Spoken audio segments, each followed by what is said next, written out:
করেছে যে ব্রিটিশকে মদত করো, ব্রিটিশ যদি না থাকে ভারতবর্ষে আবার মুসলমানরা দখল করে নিবে ভারতবর্ষ, আবার মোগল সাম্রাজ্য চলে আসবে, তখন তোমরা যাওয়া কোথায়? সেদিন ব্রিটিশের মদত করার জন্য এটা ছিল বিশ্ব হিন্দু পরিষদের প্রচার। আজকে তারা আমাদেরকে দেশপ্রেমের জ্ঞান দেয়, এটাই দেশের দুর্ভাগ্য। এই ভারতবর্ষের ফাদার অফ দ্য নেশন, জাতির পিতা মহাত্মা গান্ধীকে হত্যা করে এই আরএসএস। তারা আমাদেরকে দেশপ্রেমের জ্ঞান দেয়। এমন কোন পরিবার ভারতবর্ষে আছে যে পরিবারে দুজন প্রধানমন্ত্রী শহীদ হয়? নেই। তারা আমাদেরকে পরিবার নিয়ে গালি করে।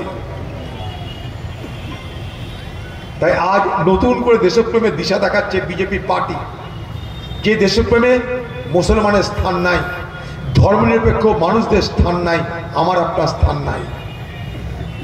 সতর্ক থাকবেন। সব থেকে বড় বিপদ আসতে চলেছে সংখ্যালঘু মানুষ এবং ধর্মনিরপেক্ষ শক্তির যারা বিশ্বাস করে তাদের। তার জন্য কংগ্রেসের উপর আক্রমণ মোদীর, কারণ কংগ্রেস ধর্মনিরপেক্ষ শক্তির প্রতীক। তাই সব সময় আক্রমণ কংগ্রেসের উপরে। সারা দেশ জুড়ে যেখানেই মোদী যায় রাহুল গান্ধীকে গালিগালাজ করে, কংগ্রেসকে আক্রমণ করে। খেয়াল করে দেখবেন। হ্যাঁ, পশ্চিমবঙ্গে এসে মোদীর মনে হয় এখানকার ভোট নেবার জন্য তৃণমূলের সমালোচনা করা উচিত, কিন্তু বাকি সারা দেশে যেখানেই যায় মোদী কিন্তু প্রতিদিন প্রতি মুহূর্তে একটাই আক্রমণের লক্ষ্য, রাহুল রাহুল রাহুল, গান্ধী পরিবার আর কংগ্রেস। লক্ষ্য করে দেখবেন কারণটা কি। কারণ ওরা জানে কংগ্রেসের এমপি সংখ্যা কমলো বাড়লো বড় কথা নয়, কিন্তু কংগ্রেস বেঁচে থাকলে একটা আদর্শ বেঁচে থাকবে এদেশে। সে আদর্শের নাম ধর্মনিরপেক্ষতা।